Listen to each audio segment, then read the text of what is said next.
Old Bloke goes in search of the Grail. But only within government guidelines, right enough. That's my one wee walk or piece of exercise I do each day, which for me is pretty easy. I live on the side of a hill, just before the southern end of Loch Lomond. And while I wander, I'm also going to wonder all the nature that's so much more noticeable just now. And also at the unravelling legends about King Arthur in my neck of the woods. So, just because I wander up a hill onto the moor with no one in sight, doesn't mean I don't take any precautions. I usually take a wee stick with me, to open gates and latches and things. There's so many mixed messages around this virus, but I've picked up on one that says corona can persist on a hard surface for up to 80 hours.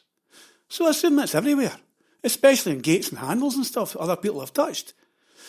Not that I usually meet anyone, but if I do, I give them a friendly nod and keep a good distance away.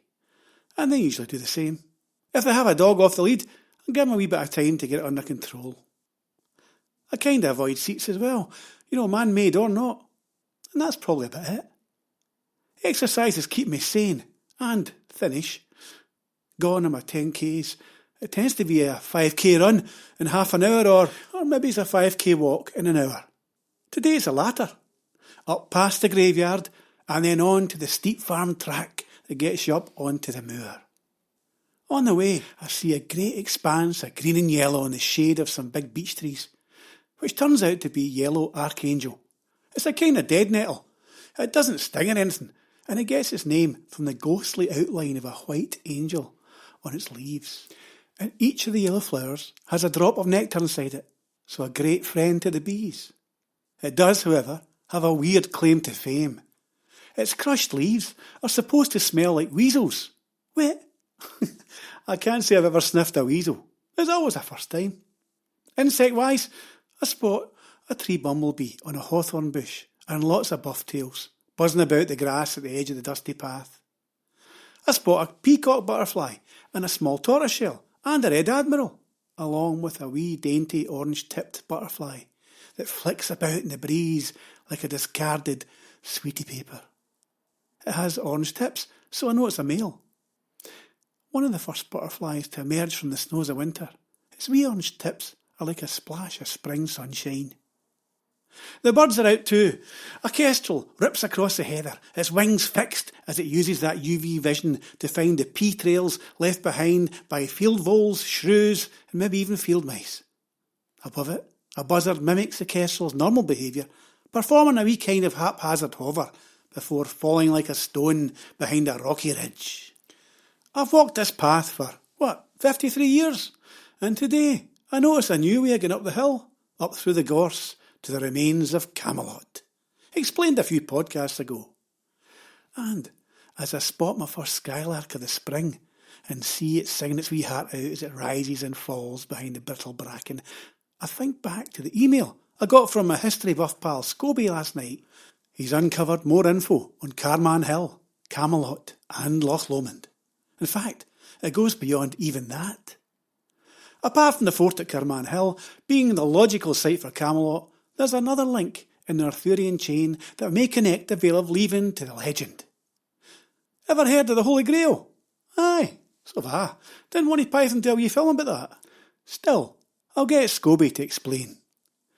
In the time of Jesus, he wrote, in the vintage season, it was a time of celebration where the families of the village communally trod grapes for the making of wine. In November of 1996, an archaeological dig discovered an ancient wine press in the grounds of Nazareth Hospital. It was dated to the 1st century AD, the time of Jesus. You see, Scobie reckons that this press is one of the few sites remaining from Jesus' boyhood town, which retains any original layout. Being well connected, Scobie has a friend who works for the Nazareth Hospital, who actually gave Scobie a small piece of stone taken from that Nazareth wine press. So it's entirely possible that Jesus trod on that piece of stone. It's likely that Jesus drank wine from that wine press.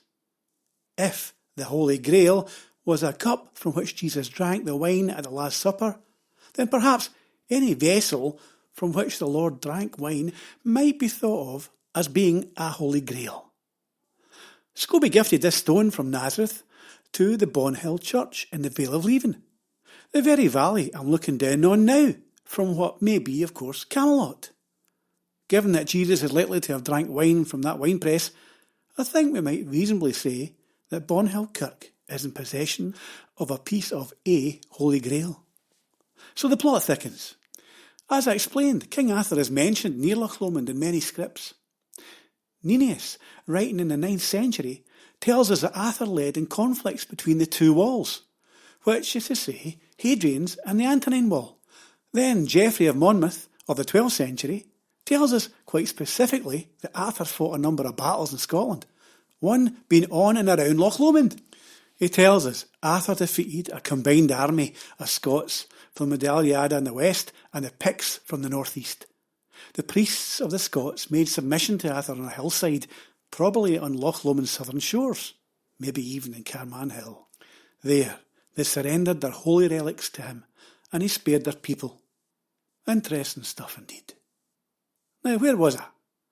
Oh, aye. On my way down from that old hill fort, I can see the outline of Ben Lomond in the distance, and the beautiful scene is perfectly accompanied by wee Jenny Wren, singing its wee heart out. Listen to this, it's lovely.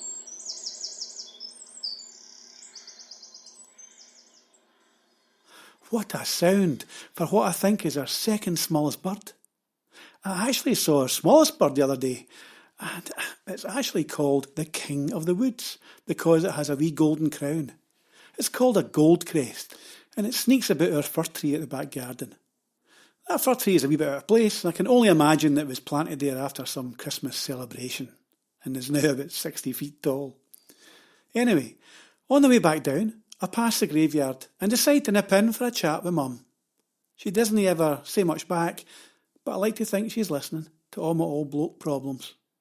It kinda helps. Sometimes I even get a wee sign. I smile as I hear my first cuckoo of the year.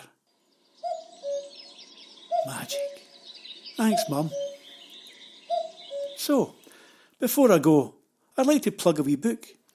That guy Scobie I talked about, well, he writes under the name of Alexander Tate from time to time. And he has a book out called The Cup, which is fantastic. A selection of short stories, well written and well worth a read. The Cup by Alexander Tate, available on Kindle or on Amazon, etc. So, until next time, stay safe, stay in if you can, and if you've listened, thank you very much. Until next time, ciao for now.